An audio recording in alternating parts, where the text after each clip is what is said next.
तो हेलो दोस्तों, स्वागत है आप सभी का आपके प्यारे से यूट्यूब चैनल पर। दोस्तों आज हम लोग जो है बिहार डीएलएड इंटेक्स एग्जाम 2025 के लिए जो है आपका एग्जाम जो है नज़दीक आ चुका है, इसलिए सेट नंबर 7 लगाने वाले हैं। चलिए फ्रेंड्स, अगर चैनल पर नए तो चैनल को सब्सक्राइब करके बेल आइकन को प्रेस कर लीजिए। चलिए वीडियो को स्टार्ट करते हैं। आज हम लोग सामाजिक विज्ञान के क्वेश्चन को करेंगे। सिंधु घाटी सभ्यता की सबसे महत्वपूर्ण विशेषता क्या है? तो सिंधु घाटी सभ्यता की सबसे महत्वपूर्ण विशेषता यह कि पकी ईंट से बनी इमारत। वहाँ जो है पकी ईंट से बनी जो है इमारत। ऑप्शन नंबर ए इसका करेक्ट उत्तर होगा। चलिए चलते हैं अगले सवाल पर। मेगास्थनीज दूध था। मेगास्थनीज जो था किसका दूध था? ये जो था सिल्को सिंडिकेटर का दूध था। ऑप्शन नंबर ए इसका करेक्ट उत्तर होगा। कटोल की पुस्तक अर्थशास्त्र किस विषय पर आधारित थी? कटोल की जो पुस्तक थी अर्थशास्त्र किस विषय पर आधारित थी? ये जो था शासन कला के सिद्धांत और अभ्यास पर आधारित था। शासन कला के सिद्धांत और अभ्यास पर आधारित था। अगला सर है, त्रिपिटक किसकी धार्मिक पुस्तक है?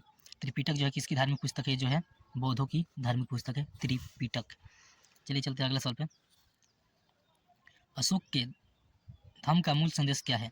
अशोक के धर्म का मूल संदेश जो क्या है? ये जो है इनमें से सभी है। राजा के प्रति वफादारी, शांति और अहिंसा, बड़ों का सम्मान, इनमें से सभी। इसका करेक्ट उत्तर होगा। अगला सवाल है, मौर्य साम्राज्य का 7 वर्गों में विभाजन का विशेष रूप से उल्लेख किया गया है। मौर्य समाज का 7 भागों में विभाजन का विशेष रूप से उल्लेख कहाँ किया गया है? ये जो था मेगास्थनी की पुस्तक इंडिका में है। मेगास्थनी की जो पुस्तक है इंडिका, इसमें जो है। अगला सवाल है, प्रसिद्ध चीनी यात्री फाहियान ने किस शासनकाल में भारत की यात्रा की? फाहियान जो थे भारत में किस शासनकाल में आए हुए थे? तो ये जो था चंद्रगुप्त द्वितीय के काल में आए हुए थे। चंद्रगुप्त द्वितीय के काल में आए थे। ऑप्शन नंबर 20 का करेक्ट उत्तर होगा। चोर काल के लिए किसके लिए प्रसिद्ध था? चोर काल किसके लिए प्रसिद्ध था? ये जो था इनमें सभी के लिए प्रसिद्ध था। ग्राम पंचायत के लिए, राष्ट्रकूट राजवंश के साथ युद्ध के लिए, श्रीलंका के साथ व्यापार के लिए, इनमें सभी के लिए था। अगला सवाल है, दक्षिण भारत में मंदिर के आकर्षक द्वार क्या कहलाते हैं? दक्षिण भारत में मंदिर के आकर्षक द्वार जो है क्या कहलाते हैं? ये जो था गोपुरम कहलाता था। क्या कहलाता? गोपुरम कहलाता। ऑप्शन नंबर 20 का करेक्ट उत्तर होगा। अगला सवाल दोस्तों, अगर चैनल पर नया है तो चैनल को सब्सक्राइब जरूर करिएगा। विजयनगर साम्राज्य का अवशेष कहाँ कहाँ मिलता है? विजयनगर साम्राज्य का अवशेष जो है कहाँ मिलता है? ये जो था हम्पी में मिलता है। ऑप्शन नंबर सी इसका करेक्ट उत्तर होगा। फ्रेंड्स, एग्जाम में आएगा तो बस यहीं से आएगा। सिर्फ मैथ में जो है इधर उधर नंबर चेंज कर सकता है, लेकिन आएगा तो यहीं से। चलिए अगला सवाल है, वह प्रथम मुस्लिम शासक कौन था जिसने शासन के विरुद्ध के सजाओ के ईश्वरीय अधिकांश सिद्धांत के समान प्रतिपादित किया? वह कौन सा मुस्लिम शासक था जिसने शासन के सिद्धांत को सजाओ के ईश्वरीय अधिकार के समान प्रतिपादित किया था? तो वो जो था कौन था? ये जो था बलबन था। बलबन के नाम आप लोगों ने सुना होगा। चलिए चलते अगला साल पे। अगला साल, भारत में कागज़ का प्रयोग कब से आरंभ हुआ? भारत में कागज़ का प्रयोग जो था कब से आरंभ हुआ था? बताइए आप सभी। ये जो था 12वीं शताब्दी में शुरू हुआ था। कब? 12वीं शताब्दी में। यूरोपीय चित्रकारी का प्रवेश किसके दरबार में हुआ? यूरोपीय चित्रकारी का प्रवेश जो था किसके दरबार में हुआ? ये जो था अकबर के काल में हुआ। किसके? अकबर के काल में हुआ। अगला सवाल है, भारत में किसके शासनकाल में इंग्लिश ईस्ट इंडिया कंपनी का गठन हुआ?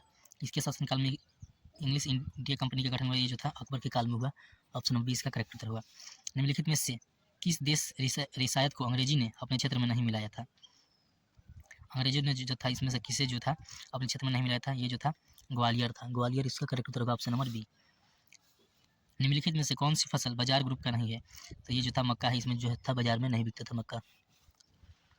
भारत में रेल परिचालन की शुरुआत कब हुई? भारत में जो था रेल परिचालन की शुरुआत कब हुआ था? ये जो था 1835 में हुआ था। ऑप्शन नंबर फ्रेंड्स 1883 में हुआ था। तो इसमें थोड़ा सा कन्फ्यूजन है, तो आप लोग देखिएगा। चलिए आगे चलते हैं। राज्य पुनर्गठन की स्थापना कब की गई थी? तो ये जो था 1954 में किया गया था। फ्रेंड्स, ये जो था भारत में रेल परिचालन की शुरुआत जो था 1835 में किया था। यही इसका करेक्ट उत्तर होगा। पहला जो था मुंबई से थाने के बीच चली थी ट्रेन। चलिए, नाजी पार्टी का प्रतीक चिन्ह क्या था? ये जो था कबूतर था। नाजी पार्टी का प्रतीक चिन्ह जो था कबूतर था। भारत के संविधान में निम्नलिखित में से कौन समानता के अधिकार में शामिल नहीं है? तो ये जो था आर्थिक बराबरी। आर्थिक बराबरी जो था इसका करेक्ट उत्तर होगा। तो दोस्तों, अगर वीडियो पसंद आया हो तो वीडियो को लाइक कर दीजिए, और चैनल पर नया है तो चैनल को सब्सक्राइब करके बेल आइकन को प्रेस कर लीजिए। फ्रेंड्स, डीएलएड की क्लास के लिए बस आपका समय कुछ दिन है, तो आप सभी वीडियो पर पूरा बन रहेगा। चलिए मिलते हैं नए वीडियो में। अभी के लिए जय हिंद, वंदे मातरम।